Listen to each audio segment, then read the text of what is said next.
नमस्कार. मी अशोक मिरगे आणि आपण ऐकत आहात मिरगेंची कविता.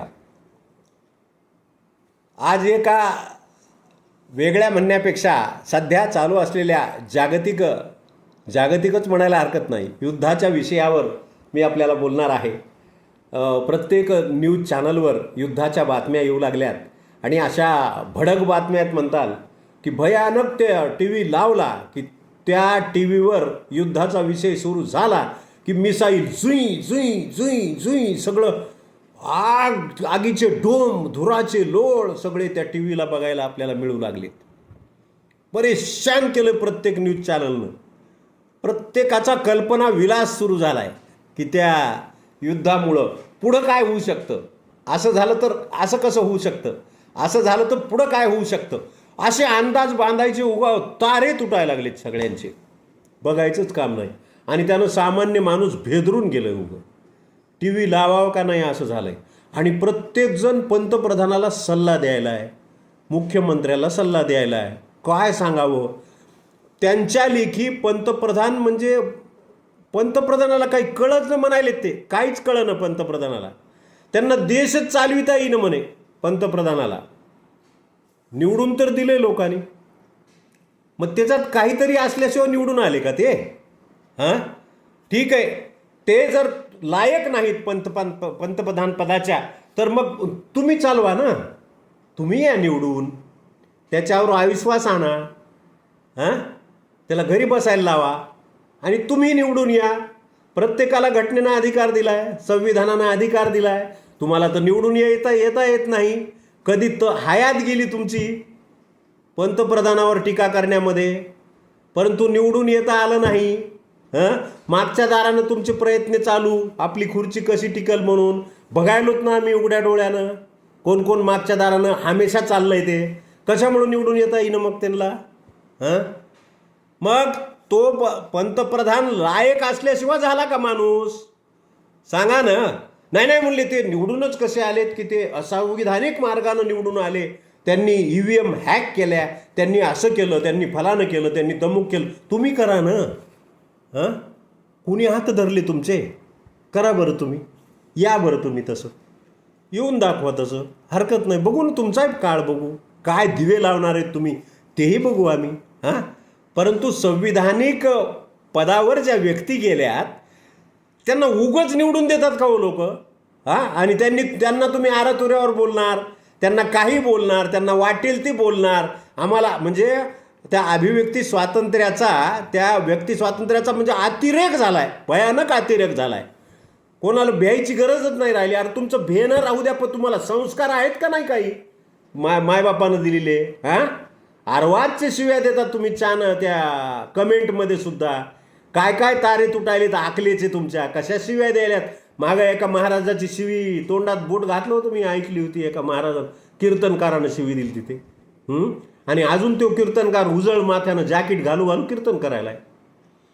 मस्त नाचायला लागलाय असं कीर्तनामध्ये, पुन्हा नव्या जोमानं. अरे वा, काहीतरी लाज धरायला पाहिजे होती राव. एवढी मोठी आईवर शिवी दिली त्यानं मोबाईलवर, त्याची क्लिप व्हायरल झाली आणि ती शिवी अशी होती की 60 वर्ष वयापर्यंत मी ऐकलीच नव्हती ती शिवी. कशात काय घालते ते ऐकली नव्हती, खरंच नव्हती ऐकली मी ती. खोटं बोलत नाही मी तुम्हाला. अशी शिवी द्यावी आणि ती महाराजानं द्यावी. वा,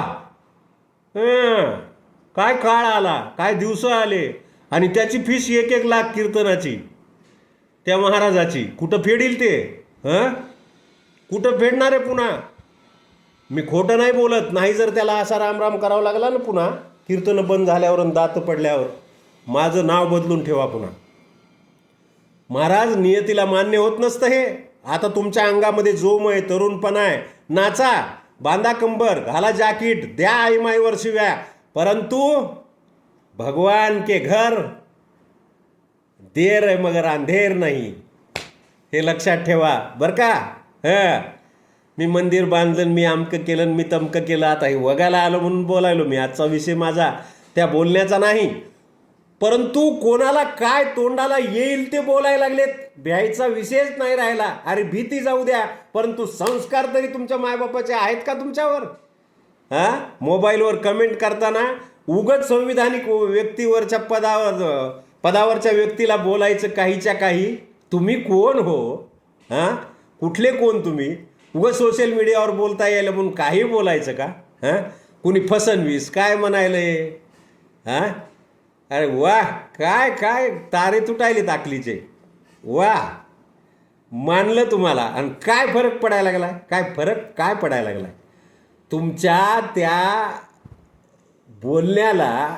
साधी प्रतिक्रिया तरी आहे का कोणाची, ज्याला तुम्ही बोलायला त्याची? आणि मग कामून आपल्या हातानं आपलं किंमत कमी करून घ्यायची काय गरज आहे का? आणि त्याच्यामुळं असा ऊत आलाय सोशल मीडियावर आणि न्यूज चॅनलवर की भेदरून टाकलंय सगळ्यांना. पुढं काय होणार आहे? जणू काय गॅस टंचाई आत्तापर्यंत झालीच नव्हती. आम्ही साक्षीदार आहेत त्याचे. रेव्हेन्यूकडं त्याचं कंट्रोल असायचं, आमच्या खात्याकडंच कंट्रोल असायचं. गॅस टंचाई ज्यावेळेस व्हायची ना त्यावेळेस आम्ही गॅस वाटप करताना गेलेलो आहेत आम्ही तिथं. रात्र अंथराय पांघरायचं घेऊन लोक रस्त्याला झोपलेले आहेत. मागचा काळ आठवा. चुकीचं नाही काय गॅस टंचाई त्यावेळेस तर काही युद्धही नव्हतं. कसं काय झाली ती मग टंचाई? आता तरी युद्ध आहे, त्यावेळेस युद्धही नव्हतं तरी टंचाई झाली होती. ते दिवस कसं काय विसरले तुम्ही? आणि आता खूपच तुम्हाला लागायला लागलं उगं टंचाई झाली म्हणून. ऐकूया. न्यूज चॅनलवर युद्धाच्या बातम्यांचा नुसता धडाका उठला आहे. सामान्य माणूस त्यामुळे भेदरून नुसता पळत सुटला आहे. वास्तवापेक्षाही गॅस पेट्रोलची चॅनलवर खूपच टंचाई झाली आहे. सरकारपेक्षा चॅनलवाल्यालाच युद्धाची खूपच घाई झाली आहे. गाडीत पेट्रोल असूनही माणसं झुंडीने येत आहेत आणि गरज नसताना रांगा लावून पेट्रोल कॅन भरून येत आहेत. उगच अरे कॅन भरून पेट्रोलचा न्यायला त्याच्यापेक्षा मिसाईल पडलेलं बरं ना मग. पेट्रोल नेता येतं का घरी मोकळं? पेट्रोल डिझेल भरलेले कॅन असे उघडे न्यायला जमतात का? पेट्रोलसारखे ज्वलनशील पदार्थ घरात ठेवायला जमतात का? सांगा ना. लोक सायकलवर फिरायचे तेव्हा गरज भागतच होती ना. आम्ही पाहिलाय तो काळ. मी ज्यावेळेस मॅट्रिकला होतो 1979ला त्यावेळेस पहिली मोटरसायकल आम्ही पाहिली आणि तिचं कंपनी होती राजदूत. आमच्या गावातल्या एका श्रीमंत पाटलानं ती राजदूत विकत घेतली होती आणि त्यानं रोज सकाळी तालुक्याला जायला ती स्टार्ट करायची. आंघोळ पिंगोळ झाली, कपडे कडक इस्त्रीचे घातले की त्याला किक मारायची की टर्र करीत त्याची गाडी निघायची. सगळं गाव दारात त्याला गाडीला बघायला येत होतं. कामं सोडून बाया बापड्या सगळ्या ती गाडी कशी चलती म्हणून. इंग्रजाच्या काळात रेल्वे जेव्हा भारतात आली होती ना त्यावेळेस म्हाताऱ्यांनी कविता तयार केली होती. साहेबाचा पोऱ्या मोठा आकली आणि बिन बैलाची गाडी कशी ढकली. तशी अवस्था आमची झाली होती ती मोटरसायकल पाहताना. मग त्यावेळेस आम्ही जगतच होतो ना. मग आता डिझेल टंचाई झाली, पेट्रोल टंचाई झाली, गॅस टंचाई झाली तर काय मरणार आहे का? पर्याय निघत असतो त्याला. मग त्याला एवढा आरडा करायची काय गरज आहे? लोक सायकलवर फिरायचे तेव्हा गरज भागतच होती ना. आणि टू व्हीलर फोर व्हीलर नव्हती तेव्हाही माणसं जगतच होती ना. का मेले सगळे? फक्त TRPसाठी न्यूज चॅनलने एवढीही रिस्क घेऊ नये. फक्त TRPसाठी न्यूज चॅनलने एवढीही रिस्क घेऊ नये आणि किमान वास्तवाचं भान ठेवून तरी भडक बातमी देऊ नये असं आमचं आवाहन म्हणा की विनंती म्हणा आहे. नसेल का ऐकायचं तर जसं चाललं तसं चालू द्या, त्याला काही पर्याय नाही. दाखवा बातम्या, सोडा मिसाईल जुई करीत. आवडला असेल तर माझ्या यूट्यूब चॅनलला लाईक करा, शेअर करा, कमेंट करा. पुन्हा एखादा नवीन विषय घेऊन मी आपल्यासमोर येईल. तोपर्यंत सर्वांचे धन्यवाद.